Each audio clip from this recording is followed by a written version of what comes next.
সকাল বন্ধুরা, সকলে কেমন আছেন? আশা করব অনেক ভালো আছেন। আমি সুকৃতি নতুন একটা ভিডিওতে সকলকে জানাই অনেক অনেক শুভেচ্ছা, অভিনন্দন এবং ভালোবাসা।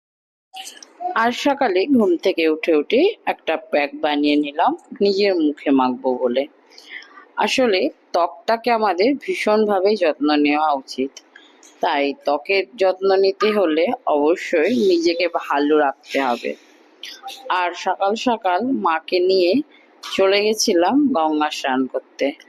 আজ মাতৃদিবসে সকলকে জানায় আরো অনেকবার অনেক অনেক শুভেচ্ছা, ভালোবাসা ও অভিনন্দন। সকলের মাকে নিয়ে সব সন্তান ভালো থাক, সুখে থাক, এই কামনাই করি।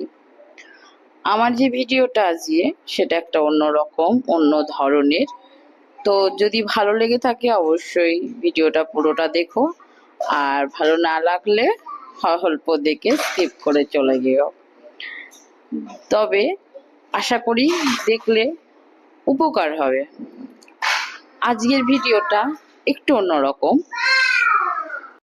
শীতকালের মতো গরমকালে অনেকের ত্বকের সমস্যা হয়।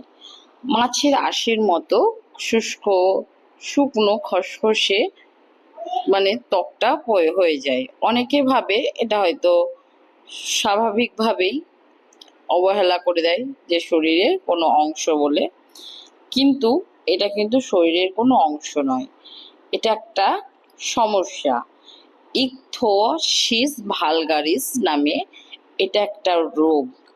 এটা বংশগত হতে পারে, আবার সামান্য কারণে হয়তো কোনো তেল জাতীয় জিনিস কারো সহ্য না করলে শরীরে এই সমস্যা হয়।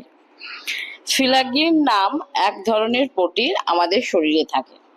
ত্বকের আর্দ্রতা ধরে রাখতে তা প্রয়োজন হয়। শরীরের প্রোটিনের অভাব হলে বা শুষ্ক হয়ে গেলে, অতিরিক্ত জলের অভাবেও কিন্তু এই রোগটা দেখা দেয়। এটা শীতকালে বেশিরভাগ বাড়ে, আর গরমকালে সেরকম হয় না। তবুও যাদের হয় তারা অবশ্যই যত্ন নিন। যত্ন কিভাবে নেবেন তার কিছু উপকরণ নিজের ঘরোয়াভাবে নিতে পারেন, বা কোনো ডাক্তারের পরামর্শভাবেও নিতে পারেন। তবে আমি যদি আমার কথা যদি শোনেন তবে ঘরোয়াভাবে কিছু বলে দিই।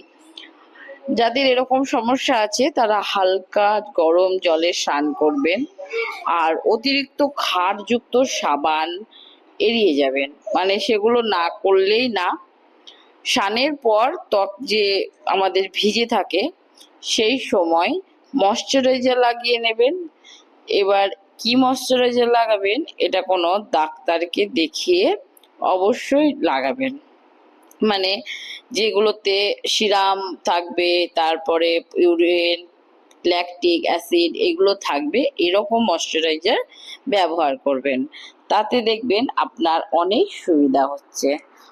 আর এদিকে আমার গঙ্গা স্নান সেরে বাড়ি ফিরে এসেছি। বাড়ি ফিরে এসে আজকে যেহেতু মুখ্যমন্ত্রীর শপথ গ্রহণে, তাই টিভি চলছে, এদিকে রান্নার জন্য প্রস্তুতি নিচ্ছি। তবুও গরমকালে একটা ভালো খাবার আর সকালে রেখেছি, সেগুলো হচ্ছে জল দেওয়া ভাত খাচ্ছি, আর খবরে শুনছি আর দুপুরের জন্য রান্না বান্না করছি।